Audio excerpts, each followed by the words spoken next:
Hi friends, मैं परविंद्र खारी। Friends, आज की हमारी गेम है फिडे ग्रैंड स्विस टूर्नामेंट की। आइल ऑफ मैन में ये गेम खेला जा रहा है। जगह का नाम है आइल ऑफ मैन। वहाँ फर्स्ट राउंड में अर्जुन इर्गियासी का मुकाबला जर्मनी के ग्रैंड मास्टर सेवन फेडरिक के साथ था। तो चलिए मैं शुरू कर रहा हूँ यहाँ इस मुकाबले को। D4 के साथ यहाँ अर्जुन इर्गियासी ने खेला। नाइट F6 का रिस्पॉन्स यहाँ फ्रेडरिक का आया। C4 हुआ। E6 क्वींस गैम्बिट डिक्लाइन में गेम ट्रांसपोज होगी। Knight F3 D5 exactly. C takes D5 E takes D5 knight C3 bishop आया B4 स्क्वायर पर। नाइट टेम्पररी पिन है क्योंकि बिशप F4 पहले यहाँ व्हाइट ने किया। देन नाइट आया E4 स्क्वायर पर। कोई इश्यूज नहीं है यहाँ स्पेंड नाइट पर क्योंकि रुक आ गया वाइट का C1 स्क्वायर पर। और नाइट के हटने के साथ ही अटैक कहाँ जाएगा वो भी एकदम ऑब्वियस है। नाइट D7 यहाँ प्ले ब्लैक ने चला। देन हुआ knight D2 asking for knight exchange. Knight takes D2 queen takes D2 then C6। Okay, चलिए यहाँ पर ये पॉन तो कम से कम सेफ हो चुका है। सब मैं क्यों कह रहा हूँ क्योंकि A3 बिशप पर अटैक बना तो बिशप अब सेफली जा सकता है E7 स्क्वायर पर। देन हुआ E3 knight F6 then H4 castle by black. Then bishop आया D3 स्क्वायर पर। G6 then bishop G5 knight not exactly pin है। देखते हैं क्या इश्यूज हो सकते हैं। मुझे काफी कुछ यहाँ नजर आ रहा है। रुक E8 यहाँ पहले ब्लैक ने खेला। देन हुआ F3 किंग आया G7 स्क्वायर पर। Then king D1 king night गया G8 स्क्वायर पर। नाइट का G8 स्क्वायर पर जाना मुझे ऐसा लगता है कि जरूर कहीं ना कहीं ब्लैक के दिमाग में इस तरह की चेक्स रही होंगी। Bishop F4 then bishop takes H4 और यहाँ पर अर्जुन ने अपना दिया है एक पॉन सेक्रीफाइस। किन कैलकुलेशंस के आधार पर ये देखने वाली बात होगी। पहले खेला गया E4 का मूव ताकि यहाँ क्वीन बिशप की डायगोनल बिल्कुल रेडी हो सके। बिशप आया E6 स्क्वायर पर। देन किंग C2 और यहाँ पर मैं कहूँगा अर्जुन बड़े ही स्मार्टली या थोड़ी रिस्कली अपने किंग को एक सेफ प्लेस तो दे ही चुके हैं। H6 देन हुआ G4। फ्रेंड्स, G4 ना करके अगर यहाँ सेंटर में पॉन एक्सचेंज होते हैं तो मैं एक बार देखना चाहूंगा होगा क्या। E टेक्स D5 से क्या होता है। बिशप टेक्स D5 होगा। नाइट टेक्स D5 नहीं, मजा नहीं आएगा। उसके बाद ज़्यादा से ज़्यादा एक चेक आ जाएगी। देन बिशप बीच में लग जाएगा। चलते हैं एक्चुअल गेम पर जहाँ ये गेम खेली गई थी। यहाँ पहले खेला गया G4 देन रुक आया C8 स्क्वायर पर।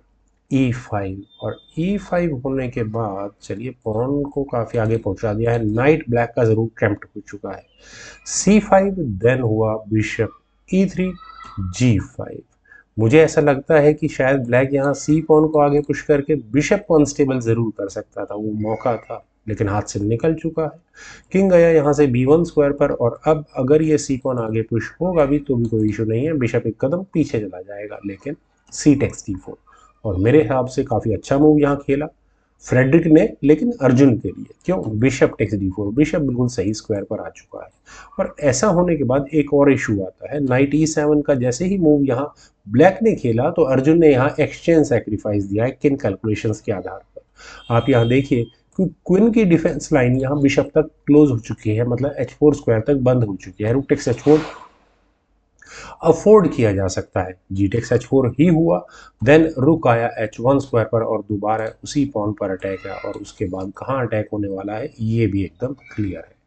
रुक H8 सबसे बेस्ट सॉल्यूशन था, यही चलना चाहिए था। लेकिन नाइट C6 चलिए क्वीन को तो आपने यहाँ पर रोक लिया है, कोई इशू नहीं। लेकिन बिशप F2 को तो नहीं रोक पाएंगे। लेकिन फ्रेडरिक को यहाँ बिशप के F2 स्क्वायर पर आने के बाद शायद ये अपॉर्चुनिटी नजर आई नाइट से पॉन को लेने की और बिशप पर अटैक बनाने की, और यही वीकनेस उनकी गेम में बनी। नाइट टेक्स C5 ये मूव नहीं चलना चाहिए था क्योंकि ऐसा करने के बाद यहाँ अर्जुन ने पहला मूव खेला बिशप टेक्स H4 क्वीन पर अटैक बना। क्वीन पर अटैक बनने के बाद हुआ F6। चलिए फायरिंग लाइन तो बिशप की बंद हुई लेकिन फ्रेंड्स जिस मूव को यहाँ फ्रेडरिक बिल्कुल एक्सपेक्ट नहीं कर रहे होंगे वो यहाँ पर अर्जुन ने लगाया। उन्होंने यहाँ की है queen sacrifice. Queen takes H6 वो भी एक चेक के साथ। क्या यह एक्सेप्ट की जा सकती है? बिल्कुल भी नहीं की जा सकती क्योंकि किंग टेक्स H6 के बाद बिशप टेक्स F6 और वो भी डिस्कवर्ड चेक के साथ दोनों बिशप्स की मदद से इसे बोलेंगे हम एक शानदार चेकमेट। खैर, तो यहाँ इस पॉइंट पर फ्रेडरिक इतने भी कैलकुलेशंस को खराब नहीं कर रहे थे। उन्होंने अपने किंग को लिया F7 स्क्वायर पर और किंग के F7 स्क्वायर पर आने के बाद फ्रेंड्स एक और बेहतरीन मूव मैं कहूँगा बिशप G6 चेक। आप कहेंगे नाइट से इसको लिया जा सकता है, बिल्कुल लिया जा सकता है लेकिन क्वीन H7 के बाद नाइट अनडिफेंडेड हो जाता है। डिलेड एक्सचेंज कहेंगे यहाँ इस मटेरियल को। किंग जब F8 स्क्वायर पर गया देन हुआ क्वीन टेक्स G6 और यहाँ अगले मूव में पॉन को लेने की पूरी तैयारी, क्वीन पर अटैक बनेगा और उसके बाद चेकमेटिंग सीक्वेंसेस आपको क्लियर यहाँ with the help of that रुक नजर आ गए होंगे। रुक C6 that's okay, bishop takes F6 तो होना है, क्वीन पर अटैक बना और अगले मूव में है ये चेकमेट की थ्रेट। अगर हम मटेरियल की बात करें, जरा मटेरियल देख लेते हैं। क्वीन के सामने क्वीन हो गई, रुक के सामने रुक, बिशप एक्सचेंज अप है यहाँ पर फिलहाल ब्लैक। तो यहाँ पर थोड़ा मटेरियल वापस देने की बात की फ्रेडरिक ने, उन्होंने यहाँ किया कि ठीक है enough is enough, bishop F5 check कर देते हैं। क्वीन टेक्स F5 ही खेला गया और मेरे ख्याल से जिस तरह से गेम बन चुकी है, क्वीन टेक्स F6 कर देना चाहिए था। क्वीन एक्सचेंज हो जाती तो ज़्यादा बेहतर होता, लेकिन अगर यहाँ से भी गेम आगे बढ़ती है तो प्रॉब्लम है ब्लैक के लिए। ये दो कनेक्टेड पासर, सबसे पहले तो रुक H8 चेक आएगा ही आएगा।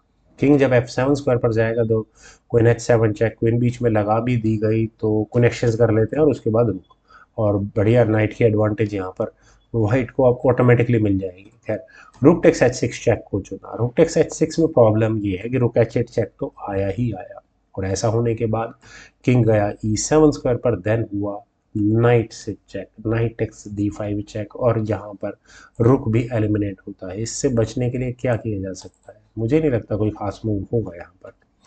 किंग का D6 स्क्वायर पर जाना ज़्यादा कोई फर्क पड़ेगा नहीं, क्योंकि यहाँ खेला जाएगा rook takes E8, queen takes E8, knight takes F6, फिर दोबारा फायदे में यहाँ पर वाइट आ चुका होगा कंप्लीट नाइट और दो पॉन्स कनेक्टेड, क्या एडवांटेज होगा, कौन से चेक दे भी दी गई तो फाइनली वही काम करना होगा। लेकिन चलते हैं गेम पर। जो गेम में हुआ था यहाँ खेला गया क्वीन टेक्स D5।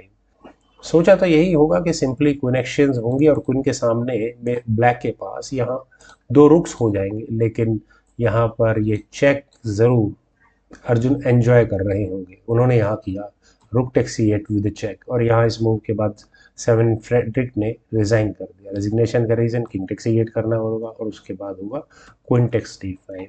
यहाँ रुक के सामने क्वीन, और ये रुक किसी और पॉन को ले भी नहीं सकती। वेल फ्रेंड्स, मुझे उम्मीद है काफ़ी अच्छी गेम थी, आप सभी लोगों को भी ज़रूर पसंद आई होगी। तो आप लोग इस वीडियो को लाइक करें, शेयर करें और मेरे यूट्यूब चैनल चेस गुरु को प्लीज़ सब्सक्राइब ज़रूर करें। आपके कमेंट्स का मुझे बेहद इंतजार रहेगा। Thank you for watching and